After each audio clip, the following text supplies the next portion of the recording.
8월 10일 화요일 NH투자증권의 모닝 미팅을 시작하겠습니다.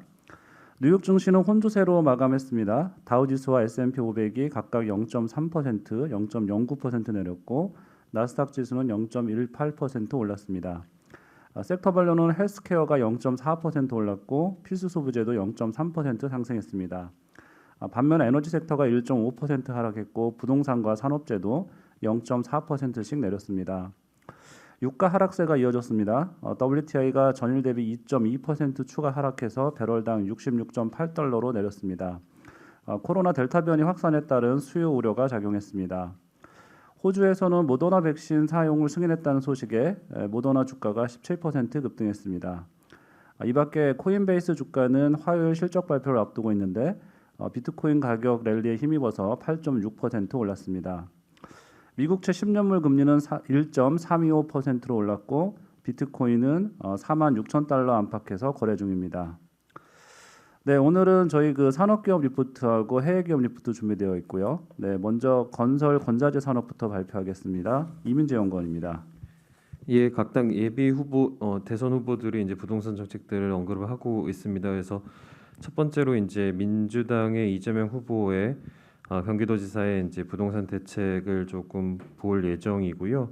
앞으로 이제 주요 후보들의 부동산 정책들 특이점 있는 것들은 조금 계속해서 좀 업데이트 드리겠습니다. 일단 이재명 경기도지사를 보면은 21대 대선 관련 부동산 대책으로 250만 호 이상을 임기 내에 공급을 하겠다라고 했고요. 그중에 100만 호 이상은 기본주택, 공공주택 형태로 이제 공급을 하겠다라고 얘기했습니다.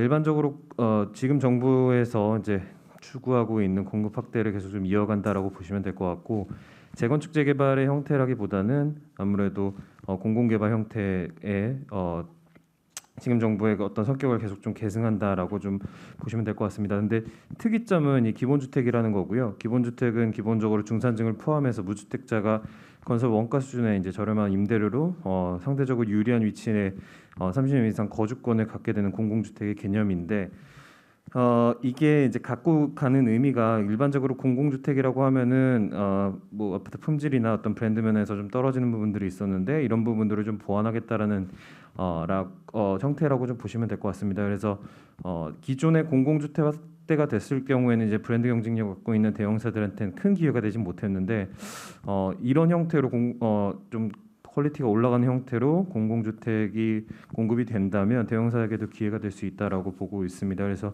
이 정도의 포인트를 이 이재명 경기도지사의 공약에서 저희가 좀 볼 수 있는 것 같습니다. 네, 이어서 네오이즈 발표하겠습니다. 안재민 연구원. 네, 네오이즈 말씀드리겠습니다. 지난 주말에 글로벌 PC 플랫폼인 스팀에서 블레스 언리시드라는 게임이 출시를 했고요. 주말에 좀 성과가 되게 좋아서 어제 주가가 큰 폭으로 상승을 했습니다. 동시 접속자 수가 7만 명을 넘어섰고요. 지금 스팀 매출 순위 탑셀러 상위권에 지금 있는 상황이어서 출발이 되게 좋습니다. 블레스 언리시드는 2016년에 이제 출시했던 블레스 온라인의 IP를 활용해서 다시 만든 게임이고요. 작년에 콘솔 플랫폼에서 양호한 성과를 좀 거두어서 이걸 다시 이제 PC 버전으로 좀 개발해서 이번에 좀 성과를 지금 잘 내고 있는 상황입니다. 부분 유료화 모델이긴 한데 이제 아이템 팩을 같이 팔고 있는 상황이고요. 게임 안에서도 이제 아이템 판매가 되고 있는 상황이어서 일단은 좀 어느 정도 이 정도 수준을 유지를 한다라고 하면 전체 플레이 유저 수는 한 30만 가까이도 가능할 것으로 저희는 보고 있고, 이를 기반으로 하면 월 매출 한 30억 원 정도는 충분히 가능해 보입니다. 지금 저의 실적 수정치는 한 50억 정도 분기에 반영을 해 놓은 상황인데, 지금 숫자들, 지금 트래픽이 어느 정도 유지가 된다라고 하면 향후에 실적 상향 가능성도 있어 보입니다. 이상입니다. 네, 이어서 SK 바이오사이언스 신규 커버리지 리포트입니다. 박병국 연구원입니다. 안녕하세요. 제약바이오 박병국입니다. 지난주에 이제 뭐 자료도 좀 썼던 기업이고, 그리고 NDR을 통해서 주가가 굉장히 급등을 했지만, 그래도 좀 길게 봤을 때 충분히 밸류에이션이 가능하다라는 자료고요. 그래서 투자견 바이로 해서 목표 주가 28만 원으로 커버리지 게시를 합니다.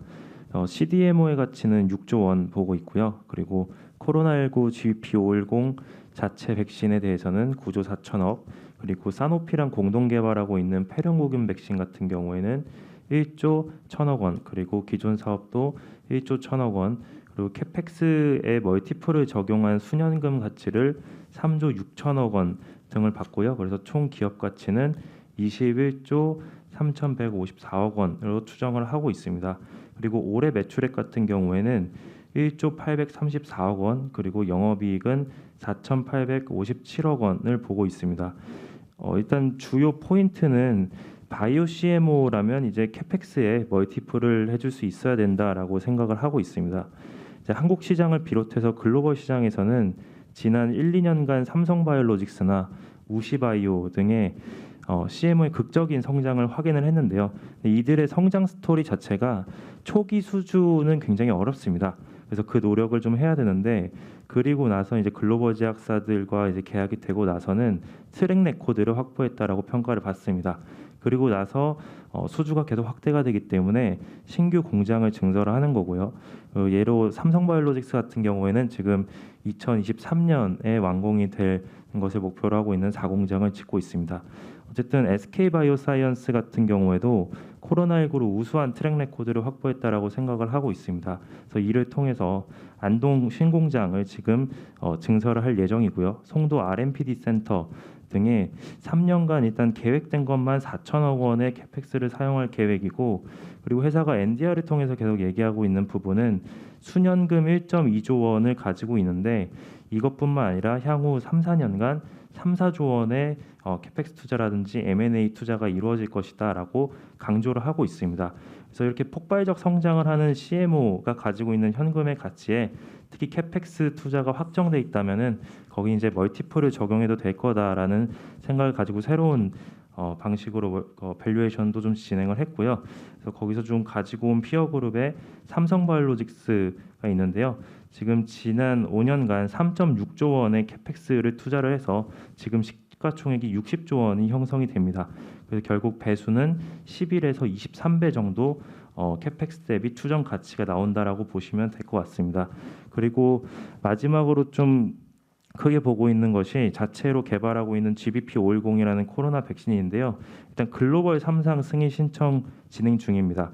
국제 민간기구 세피로부터 2천억 원의 3상 비용을 펀딩 받았고요. 아마 이르면 내년 상반기에는 긴급 사용 승인이 가능할 것이다라고 평가를 받고 있습니다. 물론 마켓 쉐어에 좀 우려가 있습니다. 시장에서 우려가 있지만 제가 실제로 기승인 받은 백신들의 공급 데이터를 봤을 때 충분히 기회가 있다라고 판단하고 있습니다. 예를 들면은 모더나, 파이자, 아스트라제네카, J&J 기승인 백신이 코백스 퍼실리티, WHO랑 세피가 이제 공급을 받고 있는 곳이죠.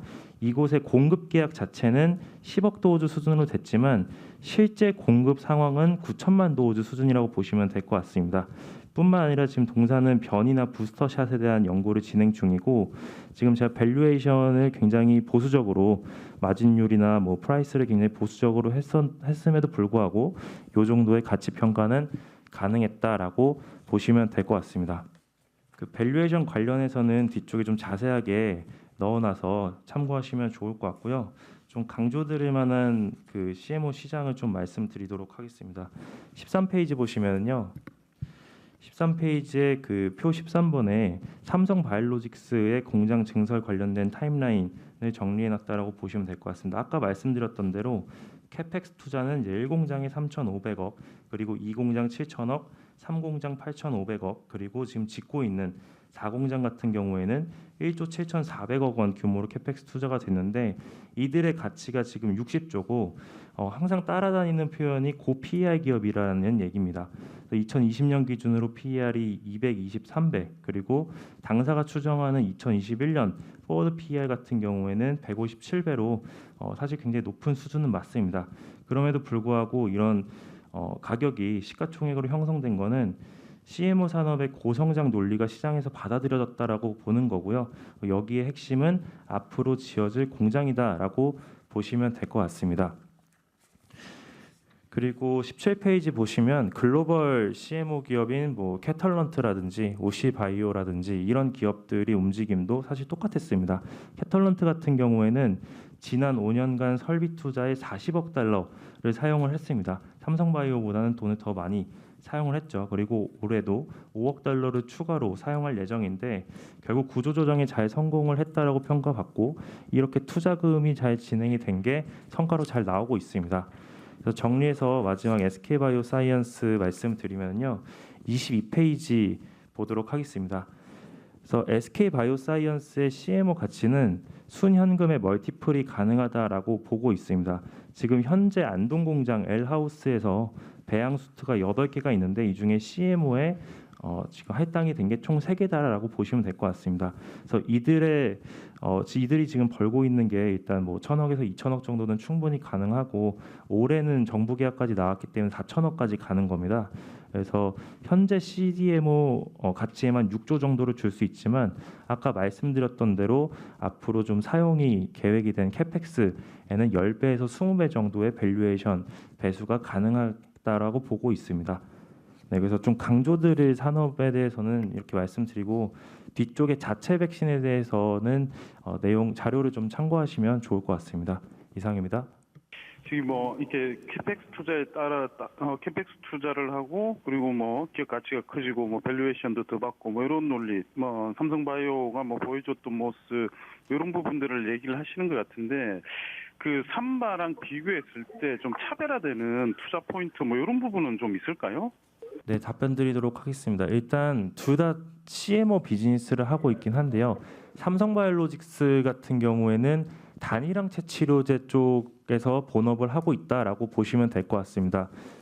근데 이제 SK바이오사이언스 같은 경우에는 단일항체 치료제, 즉 시장이 이미 커져 있는 시장보다는 앞으로 커질 수 있을 만한 시장에서 CMO 비즈니스를 시작한다라고 보시면 되고요. 25페이지에 그림 9번과 이제 그림 10번이 결국 결론적으로 유전자 세포 치료제 시장이 커질 수밖에 없다라는 내용인데요. 지금 본문의 첫 번째 줄 보시면 바이오어품 CMO 같은 경우에는 단일항체 치료제가 메인이었습니다. 그래서 1,700억 달러 수준이었고 여기에 삼성바이오로직스가 CMO를 하는 것이었는데요. 근데 유전자 세포 치료제는 작년 기준으로 50억 달러밖에 시장이 되지 않지만 그림 9번을 보시면 유전세포 치료제가 현재 출시단에서 차지하고 있는 게 1% 미만 수준입니다. 그럼에도 불구하고 임상단, 전임상단에서 차지하고 있는 비율이 각각 12%, 16% 수준입니다.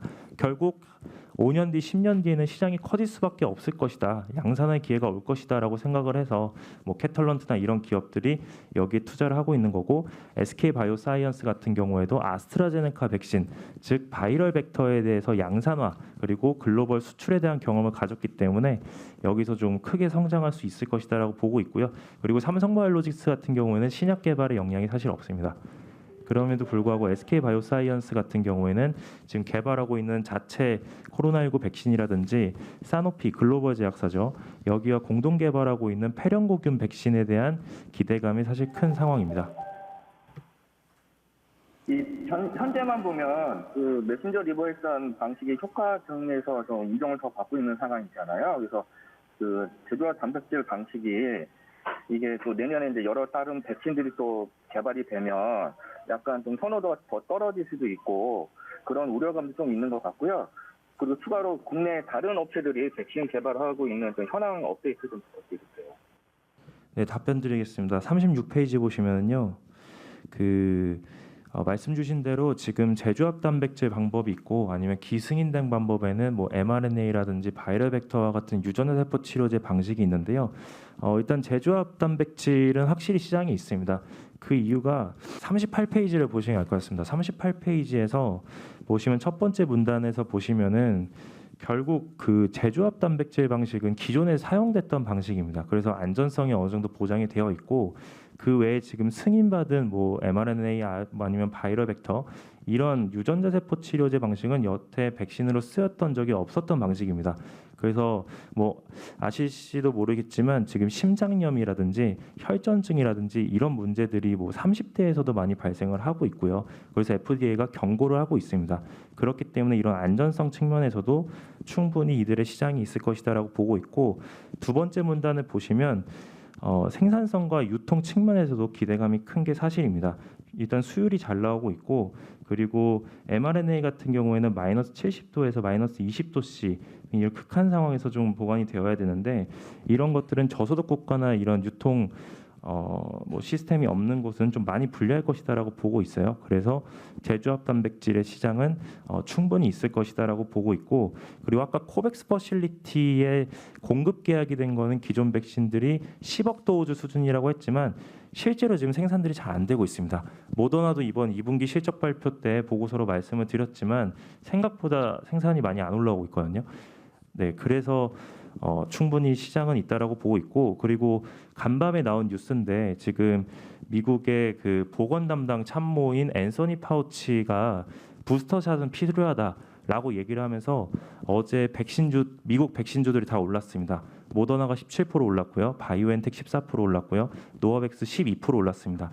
앞으로 이 백신들은 부스터샷이 계속 필요할 거다라는 전망이 나오고 있어서 일단 저는 좋게 보고 있습니다. 문의 주신 저희 국내 다른 코로나 백신들은 사실 저는 의미 있게 보고 있는 건 없는데 지금 제가 이거는 좀 정리를 해서 개발 현황을 좀 전달드릴 수 있도록 하겠습니다. 이제 CMO 비즈니스가 그동안 좀 바이오에코노미 특성들을 팽창하면서 이제 성장성이 큰 거는 충분히 이해하겠는데 과거에도 보면 좀 이런 좀 자본주의적인 정치 산업 같은 경우에 후반적인 기술들이 들어오면서 캐파가 이제 많이 늘어나게 되면 결국 공급과잉을 가능한 사례가 좀 많았거든요. 물론 지금 뭐 중국에 지금 오시바이오도 있긴 하지만은 어쨌든 간에 중국이나 이런 쪽에서 자금을 갖다가 토대로 해서 그 시장 진입이 많아지면은 이 사람도 결국 나중에는 좀 공급과잉을 갈 수도 있을 것 같은데 현재 지금 이런 CMO 비즈니스의 경쟁 강도에 대해서는 좀 어떻게 보시나요, 향후에 대해서? 네, 답변드리겠습니다. 일단 CMO 비즈니스가 이제 글로벌리하게 전체 총 몇 리터 아니면 몇 개 수트가 있다라는 데이터가 사실 없습니다. 그래서 이게 어느 정도 쇼티지인지는 정확하게 파악할 수는 없지만 뭐 우시바이오라든지 아니면 후지필름 바이오라든지 이런 데서 증설도 많이 하고 있습니다. 그래서 뭐 ASP가 떨어질 것이다라는 우려도 많이 하고 있는데 그만큼 지금 아까 말씀드렸듯이 유전자 세포 치료제는 지수함수적으로 커질 것이다라는 평가를 많이 받고 있습니다. 그래서 그런 시설이 늘어나는 것뿐만 아니라 인력까지 다 보충이 돼야 되는 건데 그거는 시장이 커지는 것만큼 속도가 따라오기는 어렵다라고 보고 있는 거고요. 그리고 그 이외에도 기존에 인하우스에서 생산을 많이 했던 비즈니스가 아웃소싱으로 많이 가고 있습니다. 그래서 CMO 비즈니스가 일단은 계속 쇼티지인 상황이 유지될 것이다라고 보고 있는 거고요. 그래서 향후 5년, 10년이 지나고 나서는 뭐 어느 정도 안정기에 접어들겠지만 그때는 SK바이오사이언스가 뭐 신약 개발이라든지 이런 데서 충분히 역량을 많이 가지고 있을 수밖에 없는 구조라서 크게 기업에 대해서 걱정하고 있지는 않습니다.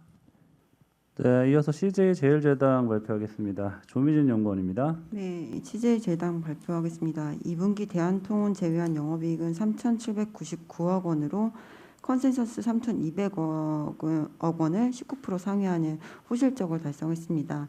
이는 바이오 부분의 실적 상승 때문이었고요.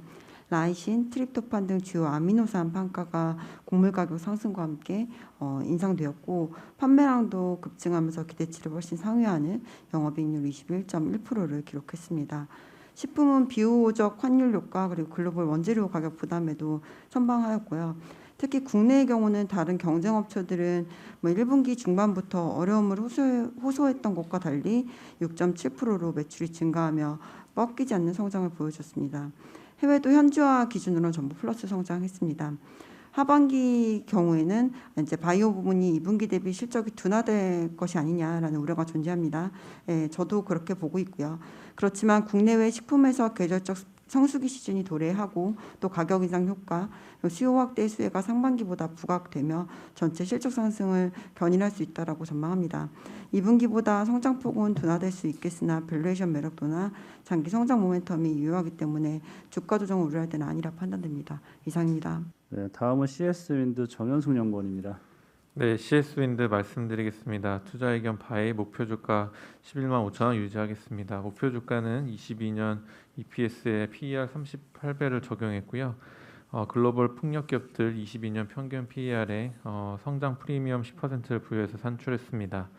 내년도 실적 추정치를 좀 큰 폭으로 상향 조정했습니다. 내년도 실적 추정치 상향의 가장 핵심은 올해 6월에 인수한 미국 법인 매출액이 생각보다 가동률이 빠르게 올라오면서 내년 매출액을 2,500억에서 5천억 원 수준으로 상향했습니다.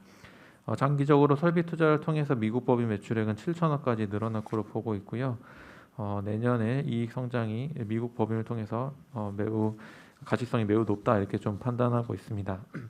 2분기 실적은 시장 컨센서스 최근에 높아진 시장 컨센서스 소폭 하회했지만 지금 수주를 보시면 지금 수주가 6.8억 달러로 올해 목표치의 80%를 이미 달성한 상황이고요. 이 목표치가 미국 법인 쪽 수주가 빠져 있는 거기 때문에 이런 것들을 감안하면 사실상 타겟이 상향 조정될 것으로 보고 있습니다. 신규 인수한 미국 법인은 8월부터 연결 실적에 반영되면서 3분기부터는 이제 매출액 분기당 3천억 이상으로 나올 것으로 보고 있습니다. 최근에 글로벌 풍력 기업들 전반적으로 비용 증가나 이런 부분들 때문에 이 가이던스를 계속 낮추고 있는 상황인데요. 반대로 CS-윈드는 이제 M&A나 이런 걸 통해서 자체적인 성장 동력을 더욱더 강화하고 있고 내년에 이익 성장이 매우 명확하다고 보고 있습니다. 상대적으로 밸류에이션 저평가라고 보고 있어서 추천드리도록 하겠습니다. 이상입니다. 최근에 주가가 조금 옆으로 횡보 많이 했던 것 같은데 아무래도 기대치가 너무 높았던 것 같은데 이번에도 사실 소폭 미달하기는 했는데 뭐 수주 목표는 계속해서 차고 있다 이렇게 말씀해 주셨는데 이익이 그러면 뭔가 좀 미달하는 이유가 따로 있을까요? 일단 기본적으로 그 시장의 기대치가 좀 너무 높았던 것들은 사실이고요. 사실 그 외에 특별하게 오퍼레이션에서 지금 현재 문제가 되는 상황은 전혀 없습니다. 다만 일부 이제 그 물류 보틀렉이 조금 있기 때문에 이런 부분이 일부 반영된다고 보고 있는데 이 물류 보틀렉이 올해 다 이렇게 해소된다거나 이렇게 보고 있지는 않고 또 특히 이제 글로벌 풍력 기업들, 터빈 기업들의 실적 추정치가 계속 하향 조정된다는 게 섹터 전반으로 좀 부진한 상황이긴 한데요. 내년에 그래도 구체적으로 이익 성장이 이게 매우 가시성이 뛰어나다라는 것 측면에서 봤을 때는 같은 섹터 내에서도 상대적 저평가이지 않나 이렇게 생각하고 있습니다. 내년 실적 추정치를 30% 상향 조정하셨는데 주가는 그대로인 거는 뭐 멀티플이 좀 떨어뜨린 건가요? 전반적으로 이제 사실 멀티플을 조금 하향 조정한 부분들이 있고요. 그 실적 추정치 대비해서 멀티플이 조금 하향 조정된 부분이 목표 주가를 유지하는 주요 이슈입니다. 네, 이어서 메가스터디 교육 발표하겠습니다. 정지훈 연구원입니다. 네, 어제 메가스터디 교육 2분기 실적 나왔습니다. 매출이 컨센서스 대비 10% 정도 하회했습니다. 초중등과 성인 부문은 예상보다 좋았지만 고등 매출이 추정치 대비 낮게 나왔는데요. 일단 낮게 나온 이유는 2분기 계절적인 비수기로 신규 유입 인원 증가율이 둔화되어서 교재나 기기 등 상품 매출이 전분기 대비 덜 나왔기 때문입니다. 하지만 전사 영업이익률이 18.2%로 2019년 코로나 이전 수준까지 회복을 한 상태입니다. 오프라인이 정상적인 영업 상황이 아님에도 전사 온라인 매출이 큰 폭으로 증가하고 성인 부분에서 적자 폭이 축소되면서 이익률 개선이 두드러졌습니다. 그리고 저희가 고등 외 부문으로 사업 다각화를 진행하고 있는데 해당 부문에서 기대 이상의 실적이 나왔기 때문에 포트폴리오 측면에서는 괜찮은 실적이라고 보고 있습니다. 3분기는 방학 시즌과 수능을 오늘부터 D-Day 한 100일 정도 앞두고 있는 현 시점에서 하반기까지 실적 모멘텀은 지속될 것으로 보고 있고요. 어제 교육부가 9월부터 거리두기 3단계 때는 전면 등교를 확대한다고 발표했는데 온라인 쪽 성장률이 둔화되는 것이 아니냐는 우려가 있을 수 있지만 저희 초중등이나 성인 그리고 고등 부문도 모두 12개월, 24개월, 36개월 같은 단위로 결제가 이루어지기 때문에 락인 효과가 지속될 것으로 보고 있습니다. 저희 분할 전이기는 하지만 메가스터디 때 2011년 시가총액 1조 원 이후로 지금 10년 만에 시가총액 1조 원을 앞두고 있습니다. 이제 내년도 메가패스 가격이 업데이트 될 텐데 그 인상률이랑 오프라인 정상화에 따라서 추가적인 이익 업사이드 여력이 있기 때문에 내년에 주목해 볼 시점이라고 생각합니다. 이상입니다. 네, 이어서 해외 주식 중환반도체 발표할 텐데요. 저희 NH 해외 주식 유망 종목에 추천되고 있는 종목입니다. 네, 장주영 연구원입니다. 예, 지난 6월 25일 NH 해외 주식 유망 종목에 편입된 중국 EF 태양광 웨이퍼 기업이자 반도체 웨이퍼 제조 기업인 중환 반도체의 실적에 대해 말씀드리겠습니다. 2021년 상반기 확정 실적이 발표되었는데 지배지분 순이익이 전년 대비 175% 증가하며 지난 7월 15일 날 발표됐던 예상 실적에 부합하였습니다. 올해 상반기 주요 사업 부문별 실적을 보면 태양광 부문은 태양광 웨이퍼 생산력 확장과 가동률 상승, 대형 태양광 웨이퍼 매출 비중 확대에 따른 제품 믹스 개선, 기술 향상을 통한 원가 절감 및 수율 상승 등에 힘입어서 매출액은 전년 대비 107% 증가하였고요. 매출 총이익률은 전년 대비 1.2%포인트 개선되었습니다. 반도체 소재와 부품 부문은 생산력 확장과 반도체 산업 호황에 힘입은 가동률 상승, 12인치 반도체 웨이퍼 판매 비중 확대에 따른 제품 믹스 개선으로 매출액이 전년 대비 59% 증가했고 매출 총이익률은 전년 대비 5.2%포인트 개선되었습니다.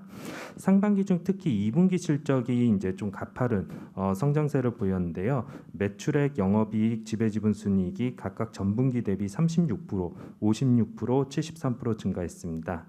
태양광과 반도체 업황 호조가 이어지는 가운데 생산력 확장, 가동률 상승, 제품 믹스 개선 등에 힘입어서 하반기 이익 성장세가 이어질 것으로 예상됩니다.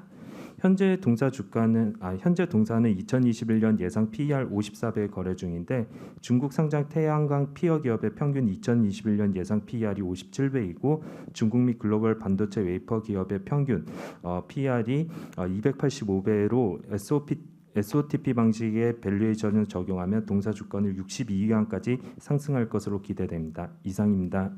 향후 웨이퍼 가격 전망 어떻게 보시나요?